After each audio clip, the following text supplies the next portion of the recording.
Assalamualaikum warahmatullahi wabarakatuh. Waalaikumsalam warahmatullahi wabarakatuh. Alhamdulillahirabbil alamin. Alhamdulillahirabbil alamin. Baik. Sebelum kita mulai materi pada pagi hari ini, lebih baik kita berdoa terlebih dahulu. Bismillahirrahmanirrahim. Alhamdulillahirabbil alamin. Arrahmanirrahim. Maliki yaumiddin. Iyyaka na'budu wa iyyaka nasta'in. Ihdinas siratal mustaqim. Siratal ladzina an'amta 'alaihim ghairil maghdubi 'alaihim waladdallin. Amin. Baik, sebelumnya Bapak telah memberi materi yaitu tentang pengertian Al-Quran. Ini kita mengingat materi sebelumnya ya. Pengertian Al-Quran dan hadis. Itu apakah itu Al-Quran? Al-Quran adalah kitab Allah yang diturunkan kepada Muhammad melalui malaikat Jibril yang membacanya dihukumi baca. Terus yaitu apakah itu hadis? Hadis adalah segala sikap atau perkataan Rasulullah dan perbuatan. Jadi sikap dari apa yang telah dilakukan Rasulullah dan ucapan yang telah diucapkan Rasulullah itu adalah hadis atau perbuatan-perbuatan Rasulullah. Terus sebelumnya juga kita sudah belajar tentang nama kitab-kitab Allah, yaitu Al-Furqan, pembeda, Al-Huda, petunjuk, An-Nasifah sebagai obat penyembuh, Al-Haq, kebenaran, Al-Bayyinah, peringatan, Al-Kalam, firman Allah, dan Al-Ishrah, kabar gembira, Al-Qail, dan ucapan, Al-Zikr, memberi pengingatan, An-Nur, cahaya, Al-Bayan, penerang. Itu materi yang sebelumnya. Baik, lanjut ke materi berikutnya yaitu tentang hadis. Jadi kemarin kita sudah belajar tentang pengertian Al-Quran dan hadis dan nama-nama lain Al-Quran. Sekarang kita masuk ke pelajaran hadis. Pengertian hadis. Secara bahasa, hadis adalah baru, tidak lama, atau ucapan, cerita. Maksudnya gimana? Hadis adalah baru, hal yang baru, tidak lama, ucapan atau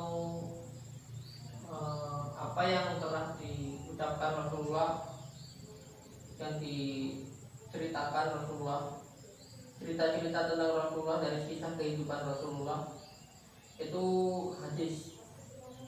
Menurut para ulama, hadis merupakan sinonim dari sunnah, yaitu setiap sesuatu yang diriwayatkan atau dinisbatkan kepada diri Rasulullah SAW, baik berupa perkataan, perbuatan, dan penetapan sifat, atau perjalanan Nabi, baik sebelum atau sesudah jatuh menjadi Rasul.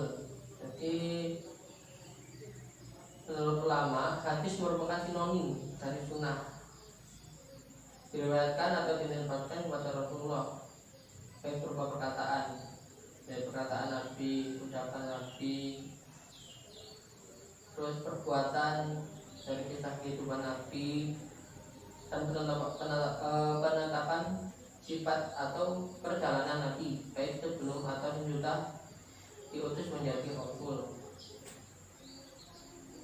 Yang pertama yaitu perkataan.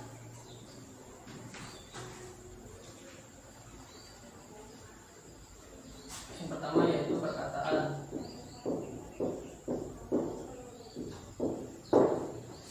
Apa itu perkataan? Yang dimaksud dengan perkataan adalah segala perkataan yang pernah diucapkan oleh Nabi. Jadi hal yang keluar dari mulut Nabi itu, ucapan-ucapan Nabi dalam berbagai bidang, seperti bidang syariah. Jadi kan di Al-Quran cuma memberitahu syariah itu seperti apa, tapi di hadis diperjelas lagi.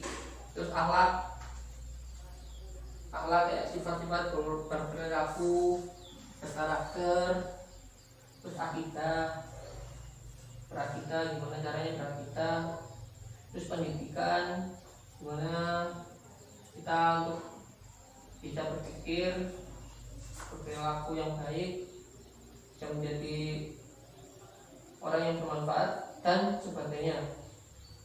Yang kedua yaitu perbuatan.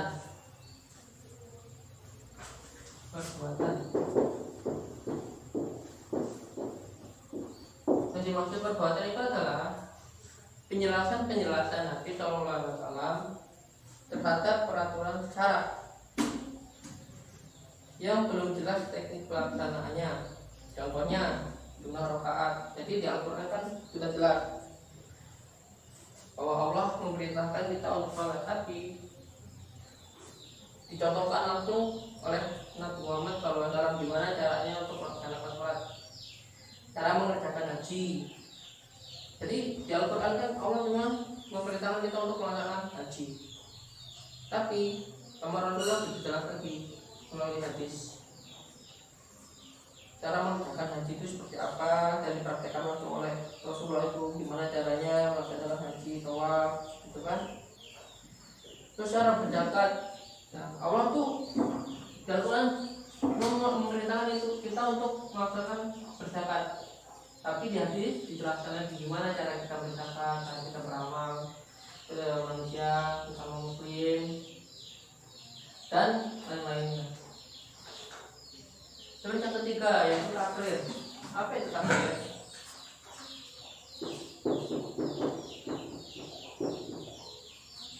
Takrir adalah keadaan beliau yang mendiamkan atau tidak mengadakan tanggapan dan reaksi terhadap tindakan atau perilaku para sahabat, serta menyetujui apa yang dilakukan oleh para sahabat. Jadi takrir itu reaksi Nabi, tanggapan. Jadi pernah suatu saat ketika Nabi sahabat berkata kepada Nabi hanya diam, tidak menunjukkan reaksi terhadap apa yang diucapkan oleh sahabat, dan tidak menunjukkan reaksi apapun, dan tidak mengeluarkan tanggapan atau apapun, tapi Nabi menyetujui apa yang dilakukan oleh para sahabatnya, yaitu takrir, tindakan atau apa. Nabi cuma mendiamkan tapi menyetujui. Yang keempat yaitu sifat keadaan dan jinah. Contohnya sifat-sifat Nabi yang digambarkan dan ditulis oleh para sahabat dan para ahli sejarah, baik mengenal sifat jasmani ataupun moral. Terus istilah, mazhab dan tahun kelahirannya ditetapkan oleh para sahabat, sejarawan, himmah, keimanan Nabi untuk melaksanakan suatu hal, seperti keinginan beliau untuk berpuasa setiap tanggal 9 Muharram. Jadi ini cerita. Jadi dulu waktu sebelum Nabi mempunyai keinginan untuk berpuasa pada tanggal 9 Muharram, tapi di tahun sebelumnya, ini cerita Nabi di tahun sebelumnya Nabi sudah punya rencana untuk berpuasa pada 9 Muharram, tanggal 9 Muharram. Tapi ketika di tahun berikutnya, di tanggal 9 Muharram, Nabi sudah meninggal atau Nabi sudah wafat. Nah, itu istilah atau nazar atau sifat Nabi yang digambarkan dan ditulis oleh para sahabat dan para ahli sejarah. Mungkin bisa dipertanyakan, paham? Paham, Pak. Nah, mungkin cukup sekian dari saya. Wassalamualaikum warahmatullahi wabarakatuh.